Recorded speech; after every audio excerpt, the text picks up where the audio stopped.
नमस्कार सभी को, आप सभी का बहुत-बहुत स्वागत है ब्रह्ममुक्त चिंतन चैनल में। आप महाभारत के कुछ व्यक्तित्व एक दृष्टिकोण बुक के ऑडियो सुन रहे हैं, जो श्री वल्लभ जी माहेश्वरी द्वारा लिखित है। यहाँ आप महाभारत के एक-एक चरित्र के ऑडियो सुन रहे हैं।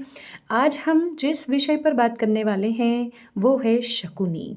बहुत ही अच्छा विषय है, ऑडियो को पूरा ध्यान से सुनें और शकुनी को लेकर के माहेश्वरी जी के जो भी विचार हैं, अगर आप उससे सहमत हैं, असहमत हैं, जो भी आपके मन में विचार आते हैं ऑडियो सुनने के बाद में, आप कमेंट के माध्यम से ज़रूर बताएं। और यदि कोई क्वेश्चन हो तो कमेंट में पूछिएगा, आपको उसका आंसर लेखक माहेश्वरी जी के द्वारा ही दिया जाएगा।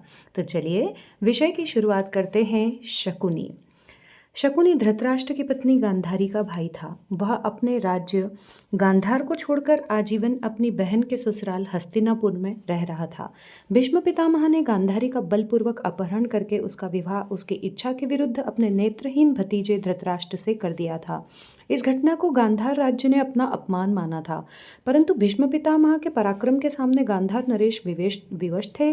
गांधार नरेश भीष्म पितामह का सीधा सामना करने में असमर्थ थे, परंतु उनके व धृतराष्ट्र के प्रति गांधार नरेश का क्रोध व द्वेष अत्यधिक मात्रा में था। इसी क्रोध व द्वेष के कारण गांधारी का भाई शकुनी हस्तिनापुर में ही रहा, जिससे वह गांधारी के साथ मिलकर भीष्म पितामह धृतराष्ट्र से अपना प्रतिशोध ले सके। गांधारी तथा शकुनी ने इसी प्रतिशोध की भावना के कारण भीष्म पितामह व धृतराष्ट्र की आजीवन उपेक्षा की तथा समय समय पर उन्हें अपमानित करने का भी प्रयास किया। बाद में दोनों ने ही इस कार्य के लिए दुर्योधन का भी उपयोग किया। धृतराष्ट्र जानता था कि यदि शकुनी को हस्तिनापुर में नहीं रहने दिया गया तो गांधारी उसकी ओर अधिक उपेक्षा करेगी। इस कारण उसने शकुनी को हस्तिनापुर में ही रहने दिया तथा बड़ी चालाकी से उसका उपयोग अपनी सत्ता लिप्सा के लिए किया।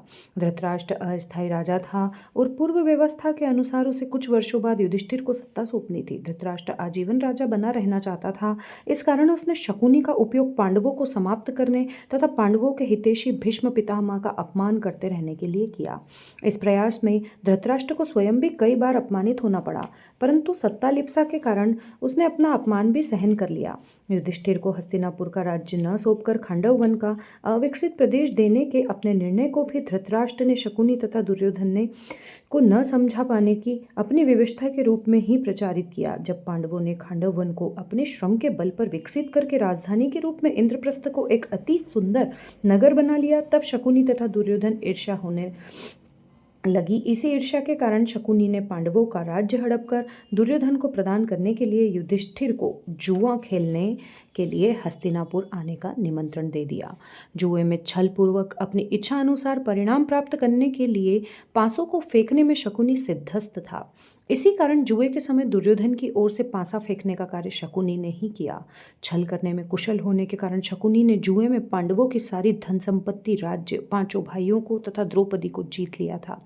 इस जुए के खेल में हार जाने के बाद ही पांडवों को अपना राज्य छोड़कर जंगलों में कष्टपूर्ण जीवन व्यतीत करने के लिए बाध्य होना पड़ा था। गांधारी तथा शकुनी के प्रोत्साहन के कारण ही दुर्योधन अन्याय व अत्याचार के रास्ते पर आगे बढ़ता गया। शकुनी तथा दुर्योधन द्वारा बार बार अपमानित होने के कारण भीष्म पितामह इतने निराश तथा विवश हो गए थे कि उन्होंने राजसभा में एक मौन दर्शक के रूप में उपस्थित रहकर स्वयं को और अधिक अपमानित होने से बचाया। भीष्म पितामह को अधिकार विहीन करके उन्हें चुप रहने के लिए विवश कर देना शकुनी की विजय का प्रतीक था। कई अवसरों पर शकुनी ने दुर्योधन के द्वारा धृतराष्ट्र को भी अपमानित करवाया। इसी प्रकार प्रतिशोध लेने के अपने व्यक्तित्व स्वार्थपूर्ति के उद्देश्य से गांधारी व शकुनी ने कौरव पुत्रों को अनैतिकता व अन्याय के मार्ग पर धकेल दिया और अंततः उनका विनाश करवा दिया। एक व्यक्ति द्वारा अपनी बहन के अपमान का प्रतिशोध लेने के लिए अपने भांजों को मोहरे की तरह उपयोग करने का अन्य कोई उदाहरण इतिहास में देखने को नहीं मिलता। गांधारी में भी भीष्म पितामह तथा धृतराष्ट्र के प्रति क्रोध व द्वेष की भावना इतनी अधिक थी कि वह भी यह नहीं समझ पाई कि उसके पुत्र विनाश के मार्ग पर आगे बढ़ रहे हैं। स्वार्थों के खेल का परिणाम विनाशकारी ही होता है।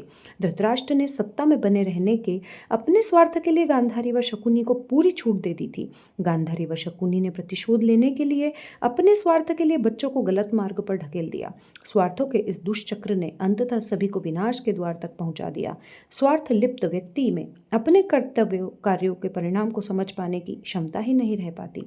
शकुनी के दृष्टिकोण से देखा जाए तो उसने पांडवों को समाप्त करने के जो षड्यंत्र किए अथवा अपने प्रतिशोध को पूरा करने के लिए भीष्म पितामह व धृतराष्ट्र को अधिकार विहीन तथा विवश बना देने का जो कार्य किया उसका उद्देश्य दुर्योधन को राजा बनाने का मार्ग प्रशस्त करना ही था।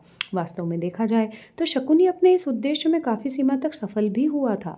लाक्षागृह की घटना पर धृतराष्ट्र तथा भीष्म पितामह का कुछ न कर पाना, छलपूर्वक जुए में पांडवों को हराकर द्रौपदी का सार्वजनिक अपमान का प्रयत्न और इस प्रयत्न पर धृतराष्ट्र तथा भीष्म पितामह का मौन इस बात को सिद्ध करता है कि धृतराष्ट्र केवल नाम का राजा था और सारी राज्य शक्ति दुर्योधन के हाथ में थी।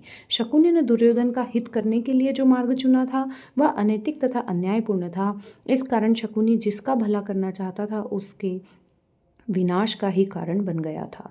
शकुनी के प्रसंग से इतनी शिक्षा तो ली ही जा सकती है कि किसी भी बाहरी व्यक्ति को अपने परिवार के मामले में हस्तक्षेप करने की पूरी छूट नहीं देनी चाहिए।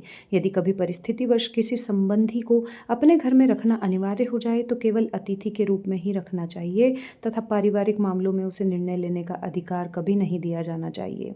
उस संबंधी के कार्यकलापों व गतिविधियों पर दृष्टि रखी जानी चाहिए तथा उसके परामर्श की उचित समीक्षा करके ही कोई पारिवारिक निर्णय लिया जाना चाहिए। इतनी सावधानी तथा सतर्कता से ही परिवार के हित की रक्षा हो सकती है। तो यहाँ ये विषय समाप्त होता है। अगले ऑडियो में आप सभी से फिर से मुलाकात होगी। तब तक के लिए नमस्कार।